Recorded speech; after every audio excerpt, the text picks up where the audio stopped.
श्री अखिलेश यादव जी।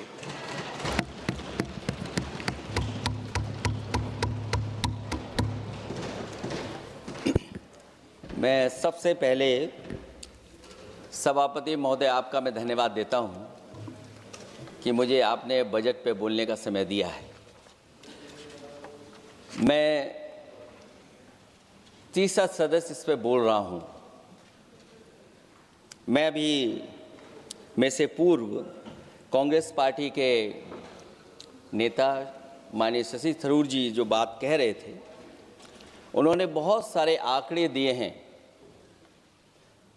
सभापति महोदय, वही मिलते जुलते आंकड़े हमारे पास भी हैं। जब कभी जवाब आए तो शायद उन आंकड़ों का जवाब भी आए। और जब वो अपनी बातों को ख़त्म कर रहे थे तो वो एक शेर पढ़ के गए हैं। मिर्ज़ा गालिब का एक शेर पढ़ के गए हैं सभापति महोदय। सभापति महोदय, यही शेर अगर बीजेपी को पढ़ना होता तो बीजेपी कैसे पढ़ती? अगर यही शेर बीजेपी को पढ़ना पड़ता तो वो पढ़ते कि हमको मालूम है स्वर्ग की सच्चाई, लेकिन दिल को बहलाने के का गालिब ये ख्याल की जगह सोच अच्छा है। सभापति महोदय, यही फर्क है। सबका साथ, सबका विकास। सभापति महोदय, बोलने से पहले मैं जब बजट को देख रहा था और अक्सर सरकार को पिछले कई सालों से चलता हुआ मैं देख रहा हूं, मैं कहना चाहता हूं, क्यों झूठे ख्यालों में दिन रात करें, जो बनाते हैं हवा में बातों के महल, आओ उनसे कुछ जमीनी बात करें। सभापति महोदय, बजट आने से पहले और बजट आने के बाद पूरा देश और पूरे देश में ये बहस चल रही थी कि अमेरिका को लेकर के डील होने जा रही है। सभापति महोदय, मुझसे पहले अभी जो भारतीय जनता पार्टी की माननीय सदस्य बोल रही थी, और भारतीय जनता पार्टी का ये पक्ष है कि हम लोगों ने दुनिया में बहुत सारे देशों से फ्री ट्रेड एग्रीमेंट कर लिया है। सभापति महोदय, मैं भारतीय जनता पार्टी की सरकार से जानना चाहूँगा, अभी कितने देश और बचे हैं जिससे आप फ्री ट्रेड एग्रीमेंट नहीं कर पाए हैं? कुछ ऐसे भी देश बचे होंगे शायद जिनसे आपकी इच्छा होगी कि हम फ्री ट्रेड एग्रीमेंट कर लें। और सभापति महोदय, का फ्री ट्रेड एग्रीमेंट हो भी जाते हैं, जो लोग कभी रुपए के बारे में बहुत चिंता करते थे, कभी कभी उम्र से, कभी कभी दूसरे लोगों की उससे जोड़ देते थे, इतने सब फ्री ट्रेड एग्रीमेंट होने के बाद और अमेरिका से डील नहीं ढील हुई है, उसके बाद हमारा रुपया कहां पहुंचेगा? और अगर यही डील होनी थी तो 11 महीने इंतजार क्यों कराया? अगर यही डील होनी थी सभापति महोदय, तो 11 महीने किस बात का इंतजार था? हमारे कारोबारियों को या हमारे जितने भी उद्योग से जुड़े लोग हैं, उनके साथ ये परेशानी क्यों? बजट पर सबसे पहला सवाल यही है कि डील पहले बनी है बजट।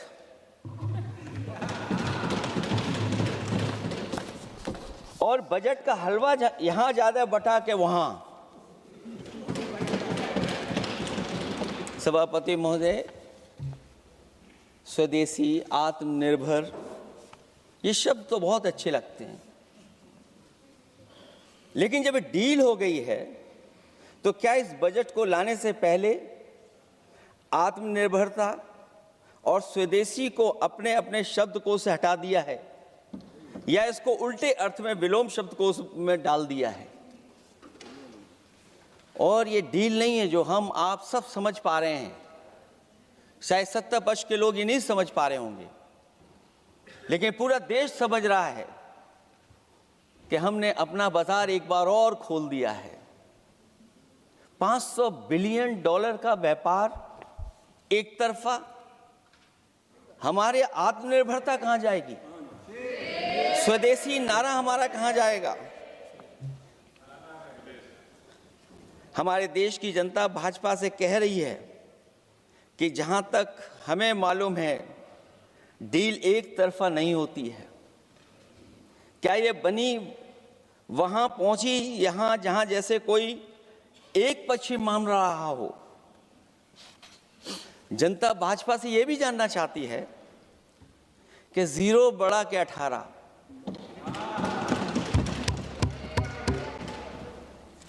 सभापति महोदय, भाजपा का समझौता गणित क्या यह है कि 18 0 के बराबर है? क्या 18 हमारा 0 के बराबर है? देश के किसानों, दुकानों, उद्योगों को बचाने के लिए खोखले शब्दों के अलावा भाजपा के पास कोई और सुरक्षा कवच या संरक्षण योजना है कि नहीं है? इसलिए मैं सभापति महोदय कहना चाहता हूं, ये बजट दिशाहीन है। इस बजट में कोई विजन नहीं है कि 2047 तक हमारा देश विकसित भारत बन जाएगा।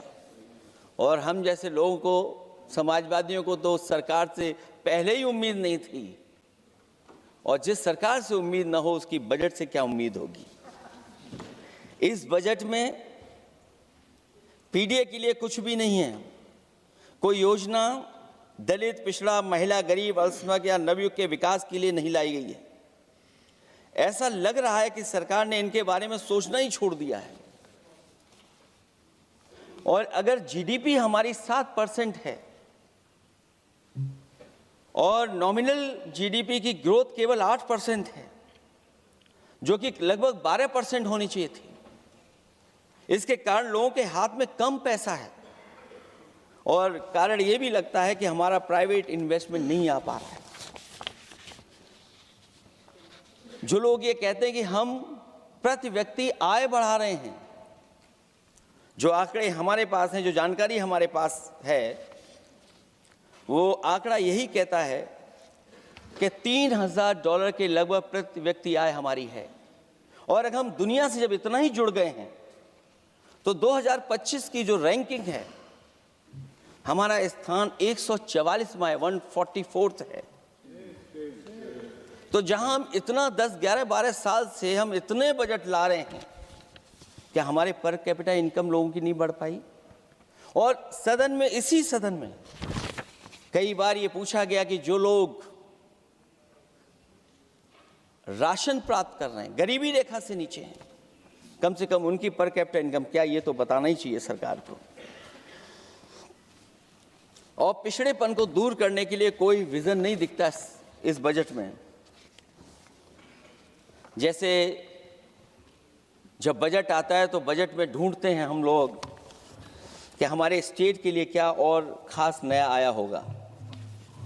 उत्तर प्रदेश जैसा प्रदेश जहां पर डबल इंजन की सरकार को बहुत कुछ कहा जाता है कि डबल इंजन की सरकार है, हम विकास भी डबल करेंगे, लेकिन मैं देखता हूं उत्तर प्रदेश के लिए कोई खास योजना ऐसी नहीं आई है जिससे उत्तर प्रदेश के 25 करोड़ लोगों को कुछ मुख्य धारा से जोड़ा जाए।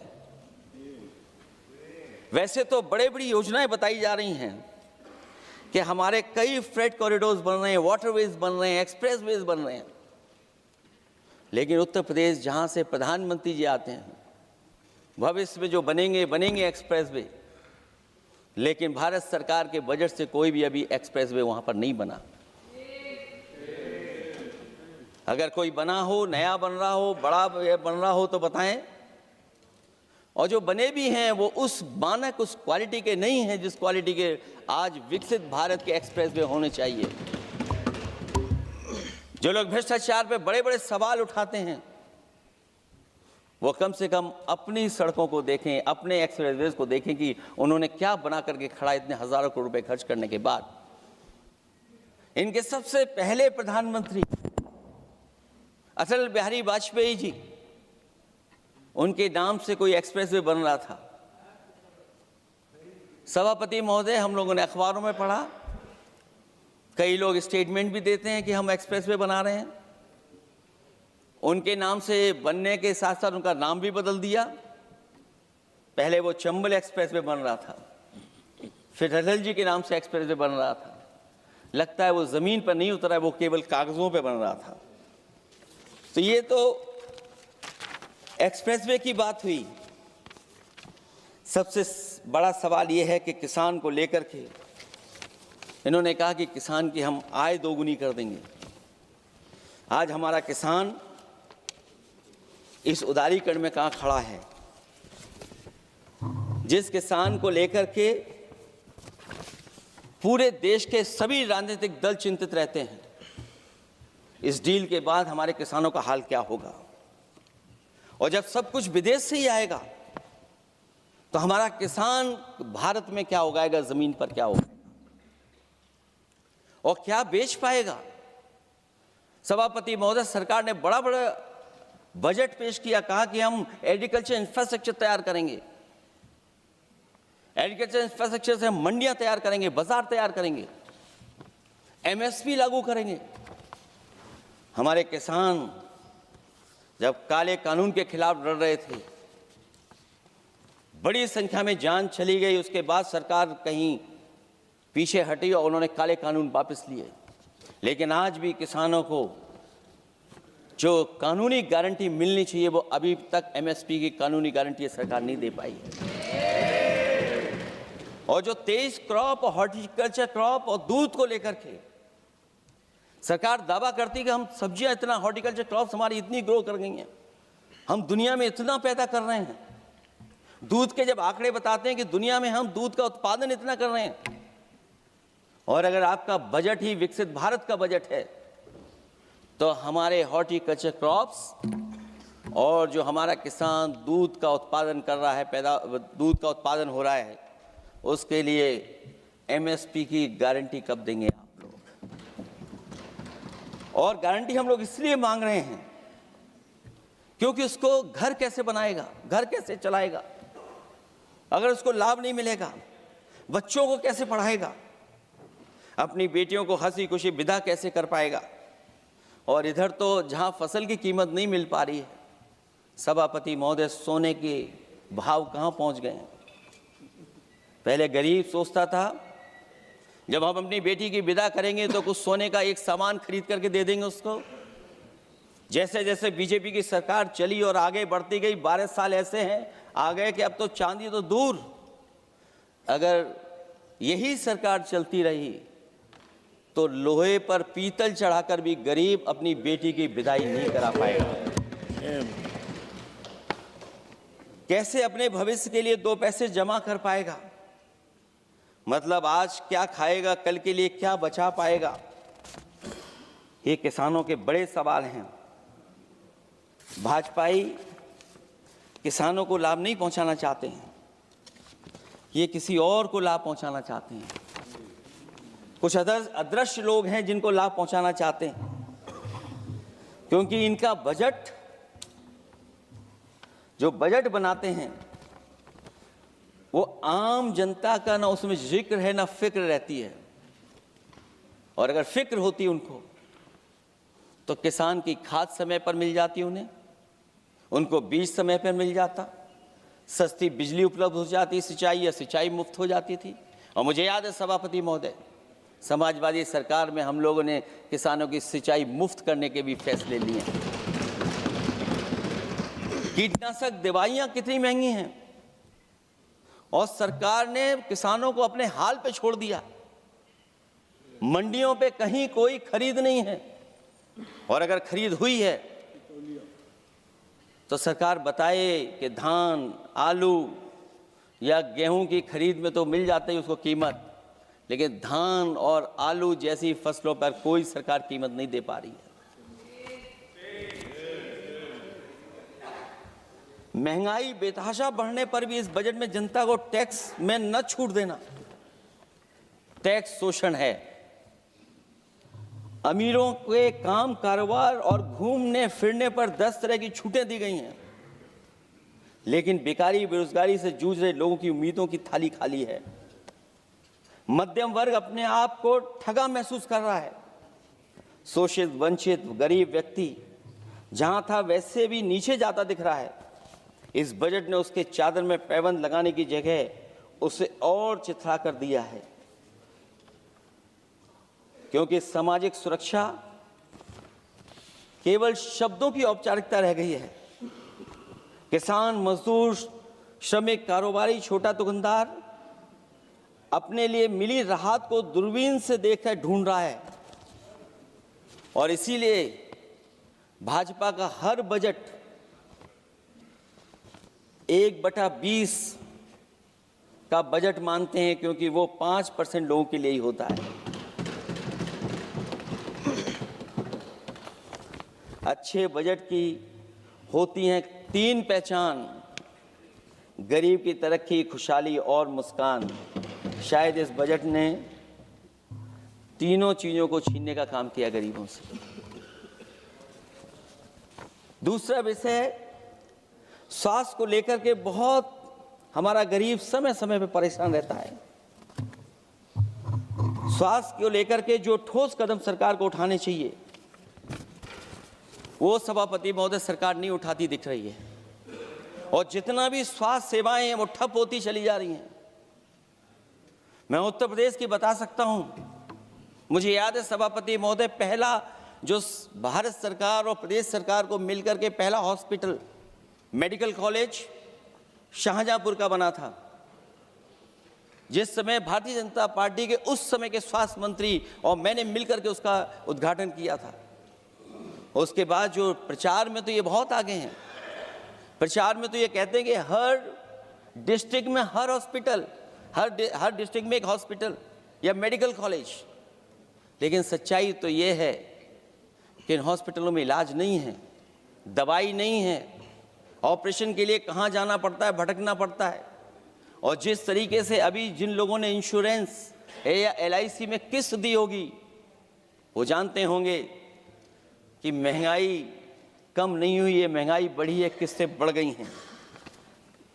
उदाहरण के लिए दिल्ली के एम्स के लिए 5,600 करोड़ रुपए, और आयुष्मान भारत के लिए पूरे देश के लिए सरकार ने जो बजट रखा है वो 4,700 करोड़ रुपए है।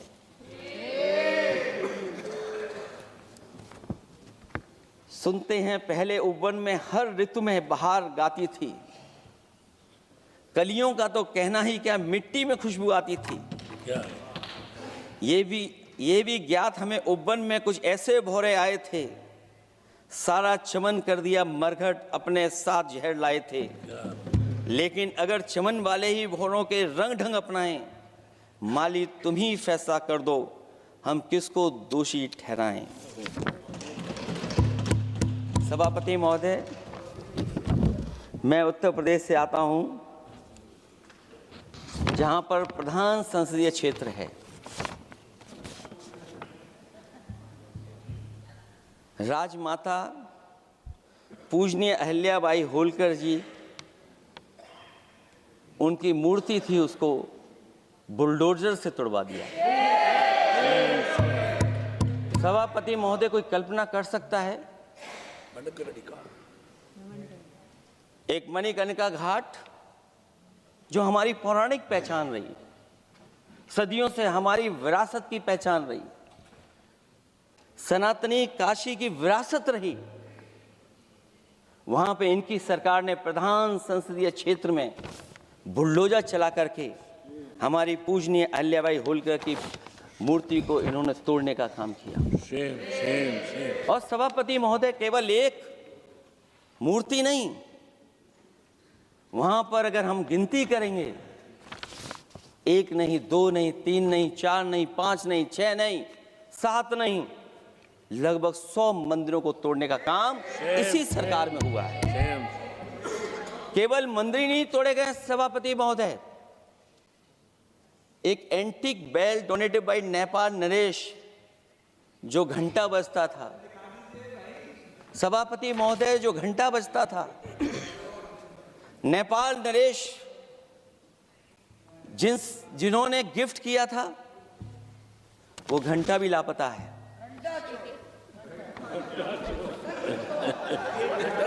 केवल घंटा ही लापता नहीं है।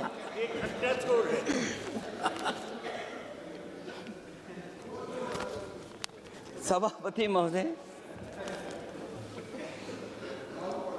नमामि गंगा को लेकर के हमारे कानों में अभी भी वो बातें गूंजती हैं कि माँ गंगा ने मुझे बुलाया है। क्या बात है कि पिछले 11 साल से माँ गंगा ने बुलाया ही नहीं किसी को। माँ गंगा बह रही हैं, जो उसके पैरामीटर्स हैं, जिस पैरामीटर्स को हर दिन नापा जाता है, उसमें डिसॉल्व ऑक्सीजन, सीओडी, बीओडी और तमाम पैरामीटर्स आज किस हालत में है माँ गंगा। कोई कह रहा था कि अब गंगा बह करके दूर तक जाएंगी, लेकिन शायद वो ये नहीं जानते होंगे कभी कभी उल्टी गंगा भी बहती है। जब उल्टी बहेगी तो यूपी के आते आते आप बाहर हो जाएंगे। सभापति महोदय, नमामि गंगा, मां गंगा में जुड़ने वाली नदियां, वरना नदी को एक संरक्षण कैसे हो, ब्यूटिफिकेशन कैसे हो, रिवर फ्रंट कैसे बने, उसकी शुरुआत की थी। लेकिन सभापति महोदय, इनकी बुलडोजर सरकार ने उसका काम रोक दिया। काली नदी किस हालत में है। यमुना के बारे में दिल्ली की सरकार जब बनानी थी तो कहा कि हम दुनिया का सबसे बेहतर रिवर फ्रंट बनाएंगे यमुना पर। इसी राजधानी में कहा गया। आज बताइए यमुना की हालत क्या है। और अगर यमुना दिल्ली में गंदी हो रही है तो ये बह करके जब यूपी जाती है तो मथुरा में भी गंदी है। और थोड़ा बहुत साफ गंगा इसलिए हो जाती है क्योंकि जब चंबल का पानी उसमें जुड़ता है, थोड़ी बहुत यमुना साफ हो जाती है। उसके बाद यमुना में भी कोई सफाई का सरकार ने इंतजाम नहीं किया। और आज भी मैं कहता हूं, देश का सबसे अच्छा रिवर फ्रंट अगर कहीं बना है तो लखनऊ में बना है, गोमती रिवर फ्रंट। जो लोग ये कहते हो कि दूसरा रिवर फ्रंट अच्छा है, मैं उनसे कहूंगा कभी लखनऊ के रिवर फ्रंट पर भी घूम करके आइए, तब आपको मालूम पड़ेगा कि रिवर फ्रंट क्या होता है। 26 जनवरी इसी वर्ष मैंने एक प्रतिष्ठित अखबार को पढ़ा और उसमें देखा मैंने कि high uranium in India's ground water samples लिए गए हैं। एक्सपर्ट्स वार्न कर रहे हैं कि सेवरल हेल्थ रिस्क हैं उससे। Lead pollution alarming in 69 rivers in India contaminated, rivers are contaminated. हमारे पानी में पेस्टिसाइड है, इंडस्ट्रियल वेस्ट है, अनसेफ है ड्रिंकिंग के लिए। हमारी नदियों में मरकरी है, डेंजरस लेवल। और जितनी भी हमारी वाटर बॉडीज हैं इंडस्ट्रियल टाउन्स के आसपास, सब में टॉक्सिक है, मरकरी है, बड़े पैमाने पे डेंजरस है पानी वहां का। और कई जगह इंडस्ट्री का सीधा सीधा वेस्ट जा रहा है। आर्सेनिक लेवल का सोच ही नहीं सकते हम लोग, जो मानक है उससे कई गुना ज्यादा है। ये तो हमारे देश का पानी है जो नदियों में बह रहा है, जो अंडरग्राउंड वाटर बन रहा है हमारा। ठीक ही कहा हमारे माननीय सदस्य ने कि जो संपन्न हैं, प्रिविलेज्ड हैं, वो लोग तो पानी साफ करने की मशीन खरीद सकते हैं। हमारा गरीब क्या खरीदेगा। गरीब की हेल्थ को कितनी परेशानी और रिस्क है। यहां तक कि अंतर्राष्ट्रीय प्लेटफॉर्म पर हमारे देश को भी सुनना पड़ा एक प्रतिष्ठित चैनल पर कि आपके देश में इन्वेस्टमेंट क्यों आएगा, क्योंकि वहां आ ही नहीं सकता है, क्योंकि आपकी हवा खराब है। सोचिए, देश का पानी खराब हो। और ये मैं नहीं कह रहा हूं, पानी खराब सरकार को मालूम है, नहीं मालूम है, लेकिन जो प्राइवेट कंपनियां हैं जिनको अपना पानी बेचना है, तो वो बता रही हैं कि आपके भारत के पानी में क्या क्या है। और अगर ये बात गलत है तो सरकार ऐसी कंपनियों पर प्रतिबंध क्यों नहीं लगाते हैं कि इस तरह अपनी कंपनियों का सामान बेचने के लिए झूठा प्रचार कर रहे हैं। जो चर्चा होने लगती है हवा खराब है, हालांकि उत्तर प्रदेश आते आते सरकार की भी हवा खराब हो जाती है। सरकार सबको डराती है लेकिन सरकार को कोई नमस्कार न करे उसको नहीं डरा सकते आप। हमने तो कहा कि तुम लखनऊ से गए हो, लखनऊ का जो अदब है, लखनऊ का जो हमारी पहचान है, कम से कम अगर नमस्कार नहीं कर सकते तो आदाब तो कर ही देते वहां जाकर। जो लोग पिछड़े पीडीए उनके पक्षधर बनते हैं, आरक्षण को लेकर के कहते हैं कि हम आरक्षण देंगे, उनकी सरकारों में क्या अपॉइंटमेंट हो रहे हैं। मुझे याद है इससे पहले जब बहस हुई थी सदन में, वहां से बात निकली थी कि किस तरीके से अपॉइंटमेंट हो रहे हैं यूनिवर्सिटीज और कॉलेजेस में। मैं उसी पे कुछ कहना चाहता हूं। ये अपनी अपनी किस्मत है, कुछ कलियां खिलती हैं ऊपर और दूसरी मुरझा जाती हैं झुके झुके जीवन भर भूं पर। माना बदकिस्मत है, लेकिन क्या वे महक नहीं सकती हैं? अगर मिले अवसर अंगारे सी क्या दहक नहीं सकती हैं? जिस तरीके से आरक्षण पर खिलवाड़ हो रही है उसकी कोई कल्पना नहीं कर सकता था। विकसित भारत तभी विकसित भारत माना जाएगा जब हमारे पिछड़े, दलित, आदिवासी, अल्पसंख्यक मुसलमान भाई को बराबर का हक मिलेगा। और जब तक हक नहीं मिल रहा उनको, तब तक शायद विकसित भारत का देखने का सपना आधा अधूरा है। अभी अभी सुप्रीम कोर्ट ने कहा है माइग्रेशन को लेकर के, सुप्रीम कोर्ट ने 16 जनवरी को एक फैसला पलट दिया। हाई कोर्ट के फैसले को पलटते हुए फैसला सुनाया कि यदि आरक्षित वर्ग का कोई उम्मीदवार बिना किसी छूट का लाभ लिए अगर अनारक्षित वर्ग से ज्यादा नंबर प्राप्त करे तो उसे अनारक्षित वर्ग में सेलेक्ट किया जाएगा।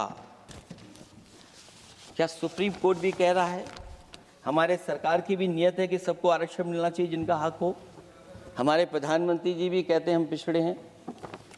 हमारे दूसरे नंबर के नेता, क्योंकि उन्हें सनातनी बनना था, अपना धर्म बदल के दूसरा धर्म लिख लिया उन्होंने। तो कम से कम पिछड़ों का तो ख्याल करिए आप। जब पिछड़ों का ख्याल करोगे तभी आपका देश विकसित बनेगा, भारत विकसित बनेगा। अगर आप पिछड़ों को छोड़ देंगे, दलितों को छोड़ देंगे, आदिवासियों को छोड़ देंगे, अल्पसंख्यक भाइयों को छोड़ देंगे, तो आप कैसे विकसित भारत बनाएंगे?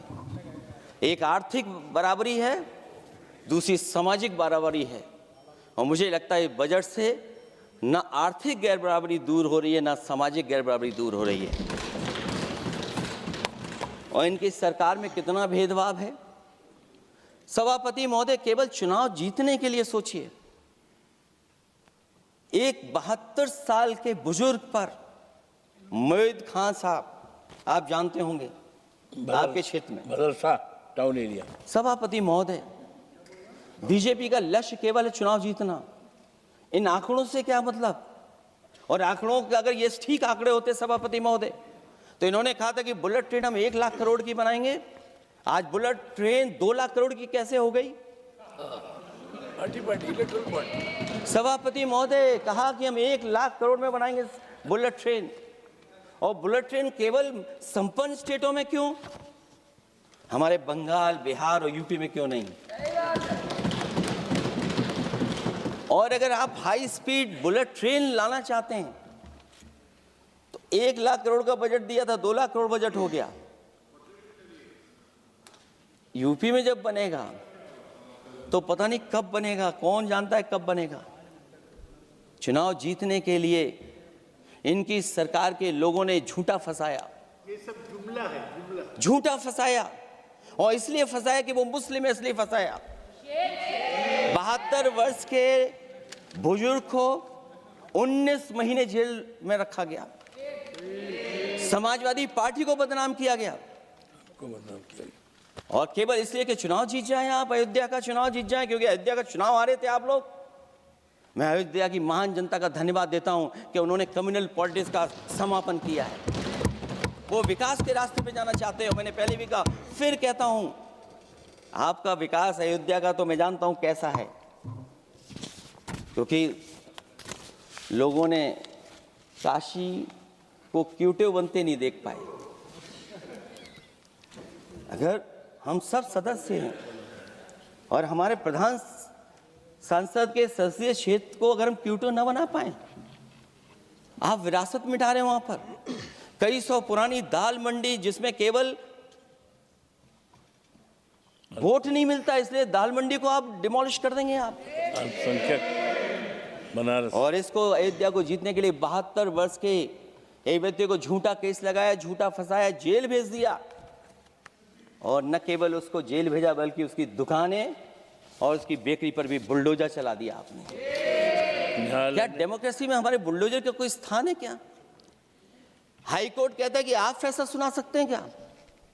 कोर्ट कहता है कि आप कौन हो गए फैसला सुनाने वाले लोग? और फिर आप लोग कहते हैं कि हर घर जल और नल। सभापति महोदय, इन्हीं के विधायक ने मंत्री जी को घेर लिया, इन्हीं के विधायक ने मंत्री जी का अपहरण कर लिया और ये कहते हैं कि हम तो, हमारे कोई अराजकता नहीं है। ये कहते हैं इन्वेस्टमेंट लाएंगे, हम एमओयू साइन करेंगे। सभापति महोदय, देश के प्रधानमंत्री, देश के सबसे बड़े उद्योगपति उत्तर प्रदेश पहुंचे थे, एमओयू साइन किए गए, लाखों करोड़ के एमओयू साइन हुए। और एमओयू साइन होने के बाद जमीन पर कितना उतरा ये बताए सरकार।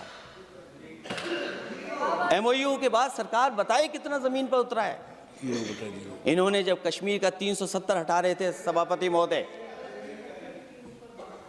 हाँ ना, बजट ही है ये एमओयू में, क्योंकि इंसेंटिव अगर नहीं देंगे तो कौन आपका इन्वेस्टमेंट लाएगा?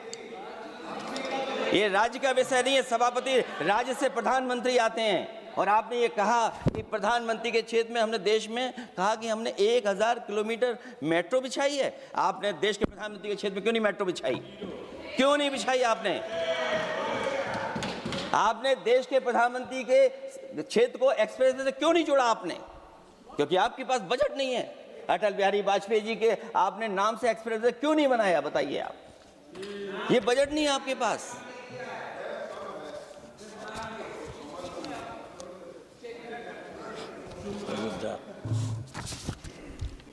अयोध्या एयरपोर्ट घोटाला, एयरपोर्ट बनते ही पानी टपकने लगा। एयरपोर्ट तो दिल्ली का है, बजट तो दिल्ली ने दिया होगा। अयोध्या रेलवे स्टेशन, हमारे कन्नौज का रेलवे स्टेशन बनते ही गिर गया और गिरने के बाद अभी तक नहीं बन पाया। तो ये बजट का हिस्सा नहीं है क्या? आप वाटरवेज बात कर रहे हैं, गंगा साफ नहीं है, आप पानी का जहाज कहां ले जाएंगे? बिहार में जाकर के रुक जाएगा। पिछली बार भी एक पानी का जहाज चला था, बनारस से जाते ही बिहार में रुक गया, जाकर के पटना भी नहीं पहुंच पाया। Rampath, sewer line smart city का हिस्सा है। आपका स्मार्ट सिटी कैसा है? इंदौर में पानी पीने से कितने लोगों की जान चलेगी सभापति महोदय? और कोई शहर बता दीजिए जहां कूड़ों का ढेर ना हो। जब देश के प्रधानमंत्री जी ने झाड़ू उठाया हो और उसके बाद भी कहीं कूड़ा ना हटे सभापति महोदय। भजन संध्या स्थल घोटाला हुआ, अंतर्राष्ट्रीय मीडिया सेंटर बनाया, उसमें भी पानी गिर रहा है। लाइट सजावट की चाइनीज आई हैं। हमारे देश का कारोबार कैसे उलझा दिया आपने? चीन और अमेरिका और थोड़ा बहुत रशिया, विदेश नीति तो असफल हुई है, लेकिन हमारा बाजार को भी पूरा बेच दिया। और चीन के सवाल पर सभापति महोदय, चीन हमारी जमीन पर भी निगाहें रखे हुए है और हमारे बाजार पे भी। इसलिए जो सरकार फैसला ले बड़ी सावधानी से ले। मैं कितनी बातें बताऊं, वहां पर सेना जमीन ले लिया, जमीनें जाने कहां चली गई हैं। इसलिए सभापति महोदय, ये बजट दिशाहीन है। ये 2047 में हमारा विकसित भारत तो नहीं बनेगा। और जिस तरीके से बेरोजगारी बढ़ी है, बेरोजगारी को लेकर के जो चिंता रही, हमेशा रहती थी, और जो सरकार ने बड़े बड़े फैसले भी लिए थे, जानकारी दी थी कि हम बेरोजगारी ऐसे दूर कर लेंगे। मेक इन इंडिया का जो सपना दिखाया था, आखिरकार मेक इन इंडिया का सपना कहाँ पूरा हो पा रहा है? मेक इन इंडिया का जो शेर था वो जंग खा रहा है सभापति महोदय। जो योजना लेकर के आए थे, एम्प्लॉयमेंट लिंक्ड इंसेंटिव्स। सरकार बताए कि हमें कितना उसमें लाभ पहुंचा है। 2024-2025 के बजट में इन योजनाओं के लिए 33,000 करोड़ रुपए आवंटित किए गए थे, लेकिन खर्च कितना हुआ? 1,700 करोड़ रुपया केवल। एक आपने पिछली बार सपना दिखाया था कि इंटर्नशिप की योजना, इंटर्नशिप वाली योजना जो घोषित की, जिसके लिए 10,000 करोड़ रुपए आवंटित किए थे आपने, लेकिन उसमें खर्च कितना हुआ है? 500 करोड़ रुपया। और जो लक्ष्य रखा था आपने रखा था 5 साल में 1 करोड़ लोगों को, लेकिन इसमें आए कितने? 1,65,000 लोगों ने फॉर्म भरा, ऑफर दिया उन्होंने, लेकिन फाइनली जिसमें ऑफर, जिसका सिलेक्ट हुआ, वो केवल 16,000 लोगों को काम पहुंचा है। सोचिए, हमारा देश इतना बड़ा, जहां करोड़ों को आप इस योजना से जोड़ना चाहते थे, केवल 16,000 लोग जाएंगे उसमें। ये आपको बेरोजगारी खत्म करने की योजना है आपकी।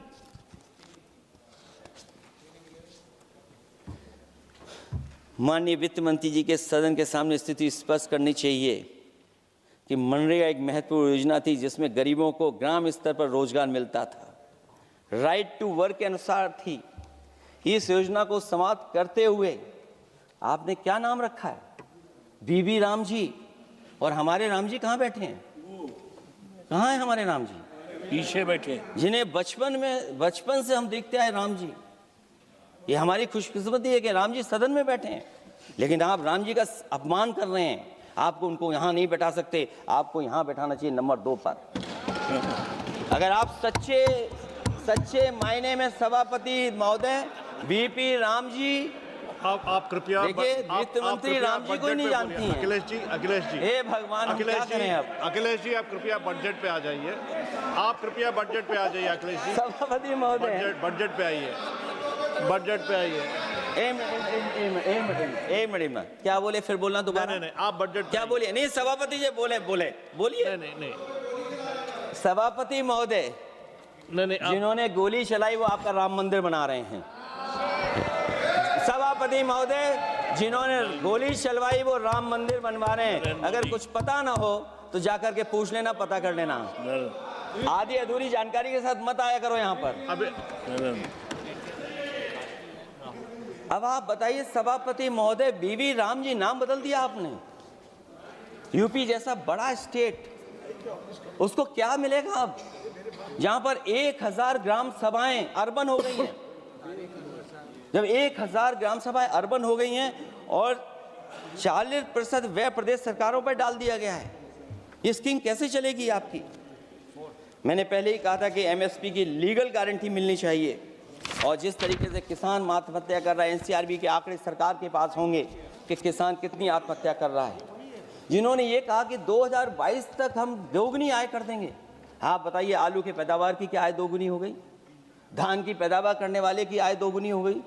आपको गाय से बहुत प्रेम है। हमारे क्षेत्र में खुद एक काऊ मिल्क प्लांट बना, यूपी का पहला काऊ मिल्क प्लांट। आपकी सरकार ने उसको बंद कर दिया। आप कहते गाय की सेवा करो, लेकिन पहला यूपी का काऊ मिल्क प्लांट वो आपसे बंद हो गया। अगर शायद हम ऊंट के मिल्क की चॉकलेट बना रहे होते उस प्लांट से, तो वो प्लांट चलता रहता। आय दोगुनी कितनी हुई है बताएं सरकार? मत्स्य पालन और पशुधन विकास की तरफ सरकार का कोई ध्यान नहीं है।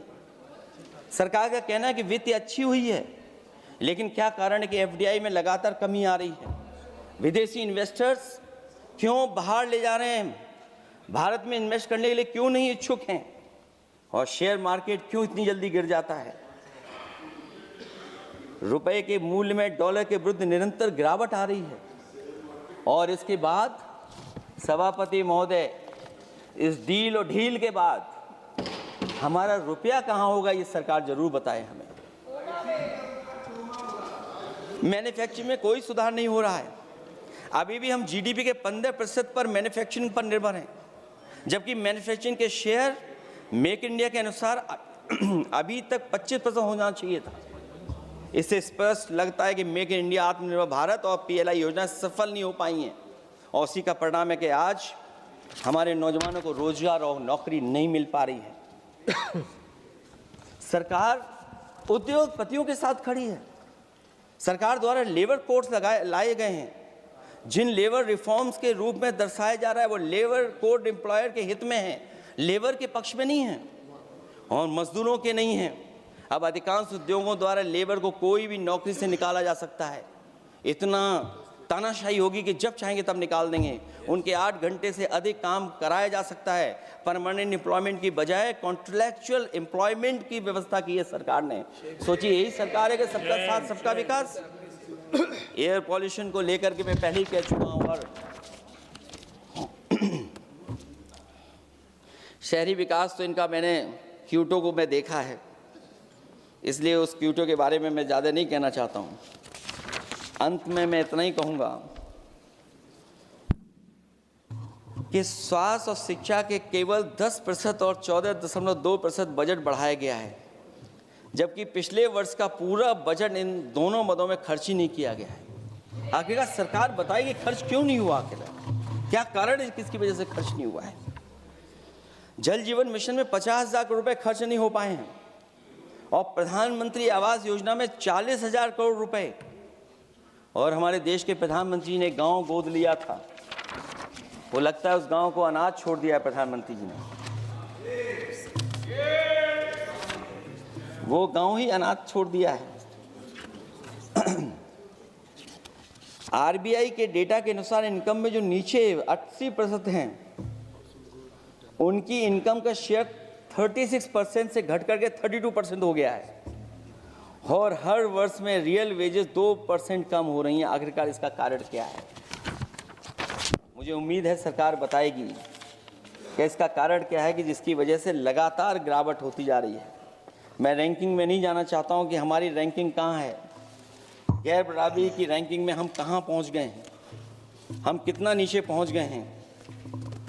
जो तरह तरह की रैंकिंग समय समय पर आती हैं, उन रैंकिंग के बारे में सरकार को ज़रूर पता होगा कि हम एजुकेशन इंडेक्स में कहाँ हैं दुनिया में, हम हेल्थ इंडेक्स में कहाँ हैं दुनिया में, और जो एयर क्वालिटी के इंडेक्स है उसमें हम दुनिया में कहाँ हैं। इसलिए सभापति महोदय, मैं अंत में इतना ही कहना चाहता हूँ कि ये बजट दिशाहीन है। 2047 तक विकसित भारत तो नहीं बनेगा, लेकिन हमारे गरीबों के साथ बहुत अन्याय होगा। जिस तरह AI पे बात की गई है, AI अगर अच्छाई और भलाई के लिए हो तो अच्छी बात है, लेकिन पता नहीं भारतीय जनता पार्टी पे कितना रिसोर्सेज हैं कि AI और जितना भी हमारा वो है जो बजट है, वो सबसे ज़्यादा खर्च वो करते हैं दूसरों को बदनाम करने के लिए। इसलिए इन्हीं शब्दों के साथ मैं सभापति महोदय का धन्यवाद देता हूँ। मैं उम्मीद करता हूँ कि सरकार इस बजट को गरीबों की तरफ मोड़ेगी, PDA के लोगों की तरफ मोड़ेगी, जिससे वो भी मुख्य धारा में खड़े हो सकें। बहुत बहुत धन्यवाद।